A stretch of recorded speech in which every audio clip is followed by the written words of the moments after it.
Hello student, e learning class में आपका स्वागत है। आज हम कर रहे हैं राजनीतिक विज्ञान मार्च 2019 का मॉडल टेस्ट पेपर सेट सी, जिसमें सबसे पहले जो क्वेश्चन दिए हमारे वस्तुनिष्ठ। इसमें पहला क्वेश्चन आता है कि भारत में कौन सा भाषाई फार्मूला लागू किया गया था।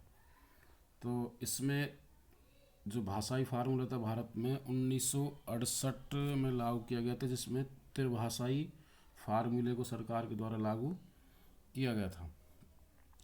नेक्स्ट आता है इसमें, इस समय केंद्र में किसकी सरकार काम कर रही है। तो केंद्र के अंदर राष्ट्रीय जनतांत्रिक गठबंधन या एनडीए के नाम से इसे जाना जाता है। अगला है, किस वर्ष में आतंकवादियों ने विश्व व्यापार केंद्र को धराशायी किया था।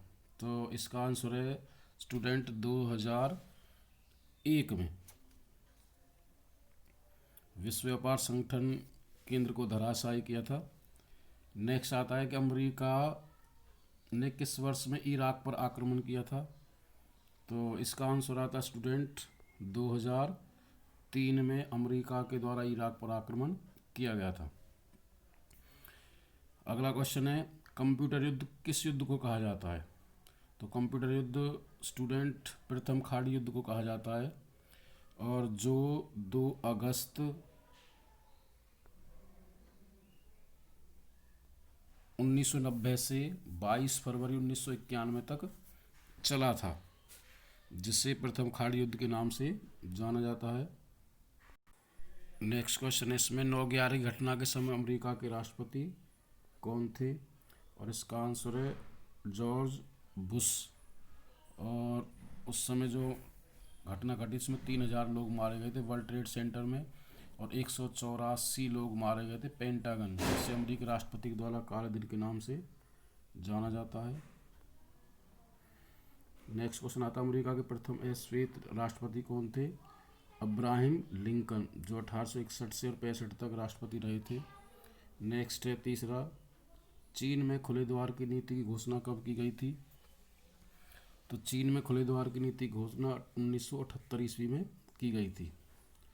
नेक्स्ट आता है हमारा, आसियान के कितने सदस्य देश हैं। तो आसियान के अंदर 10 एशियाई देश आते हैं, जिसका अर्थ होता है दक्षिण पूर्व एशियाई राष्ट्रों का एक संगठन, और इसका उद्देश्य होता है देशों का आर्थिक विकास करना। नेक्स्ट है, भारत आसियान के बीच मुक्त व्यापार समझौता कब हुआ था। ये हुआ था स्टूडेंट 1 जनवरी 2010 को। नेक्स्ट आता है, जर्मनी का एकीकरण कब हुआ। तो जनवरी का एकीकरण सन 1990 में। नेक्स्ट है, यूरोपीय संसद का पहला प्रत्यक्ष चुनाव कब हुए थे। तो स्टूडेंट सन 1979 ईस्वी के अंतर्गत। नेक्स्ट आता है इसमें, निम्न देशों में से सार्क का सदस्य है भारत। शीत युद्ध के दौरान विश्व कितने गुटों में बट गया था। 2 गुटों में, संयुक्त राज्य अमेरिका और संयुक्त रूस। नेक्स्ट आता है, भारत में नई आर्थिक नीति कब शुरू की गई थी। 1991 में। नेक्स्ट क्वेश्चन है हमारा इसमें कि स्वतंत्रता प्राप्ति के बाद विकास के लिए किस प्रकार की अर्थव्यवस्था का चुनाव किया गया था। तो भारत सरकार के द्वारा 1950 में एक मिश्रित अर्थव्यवस्था का चुनाव किया गया था, जिससे देश के आर्थिक विकास को किया जा सके। अगला क्वेश्चन आता है, निजी क्षेत्र में क्या क्या शामिल था। तो निजी क्षेत्र एक निजी या प्राइवेट होता है, इस पर एक व्यक्ति या एक समूह का अधिकार होता है, उसे निजी क्षेत्र के नाम से जाना जाता है। और इसमें मुख्य रूप से कृषि, उद्योग और व्यापार को सम्मिलित किया गया था। नेक्स्ट ये रखा है, पोखरण में भारत ने परमाणु परीक्षण कब किया था। तो भारत ने पोखरण में परमाणु परीक्षण 1974 में, वे आगे चल करके 1998 में अटल बिहारी वाजपेयी प्रधानमंत्री के शासनकाल में परीक्षण किया था, जो राजस्थान क्षेत्र के अंदर पड़ता है। नेक्स्ट स्टूडेंट, भारत के कोई 4 पड़ोसी देशों के नाम, जिसमें चीन, पाकिस्तान, बांग्लादेश, श्रीलंका, म्यांमार या वर्मा, नेपाल, भूटान, अफगानिस्तान, ये भारत के प्रमुख पड़ोसी देश माने जाते हैं। अगला क्वेश्चन दे रखा है, गठबंधन का शाब्दिक अर्थ क्या है? तो गठबंधन का अर्थ होता है जब किसी भी राजनीतिक दल को पूर्ण बहुमत नहीं मिलता है और वह अन्य जीते हुए पार्टियों को अपने साथ मिला करके गठबंधन सरकार का निर्माण करता है या मिला करके सरकार बनाता है, उसे गठबंधन सरकार के नाम से जाना जाता है, या मिली जुली सरकार को गठबंधन सरकार के नाम से जाना जाता है।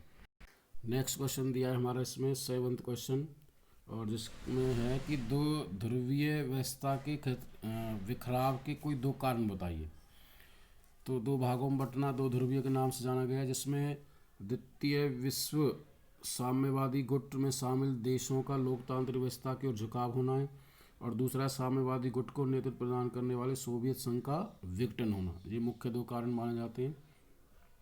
अगला क्वेश्चन है कि विश्व का पहला बिजनेस स्कूल कब और कहाँ पर खोला गया था? तो विश्व का पहला बिजनेस स्कूल 1881 ईस्वी में यूनिवर्सिटी ऑफ पेंसिल्वेनिया यानी कि अमेरिका के अंदर खोला गया था। नेक्स्ट आता है, चीन की खुले द्वार की नीति के बारे में आप क्या जानते हैं? तो चीन की खुले द्वार की नीति के जो नेता थे उस समय देंग सियाओपिंग ने 1978 में देश में आर्थिक सुधारों करने के लिए खुले द्वार की नीति को अपनाया था, और ऐसा करके उन्होंने चीन के एकांतवास को समाप्त कर डाला था। इस नीति के लागू होने के बाद चीन विश्व की एक शक्तिशाली अर्थव्यवस्था बनकर के उभरा था, और ये सियाओपिंग 1978 में इस नीति को लागू करने वाले चीन के प्रमुख नेता माने गए थे।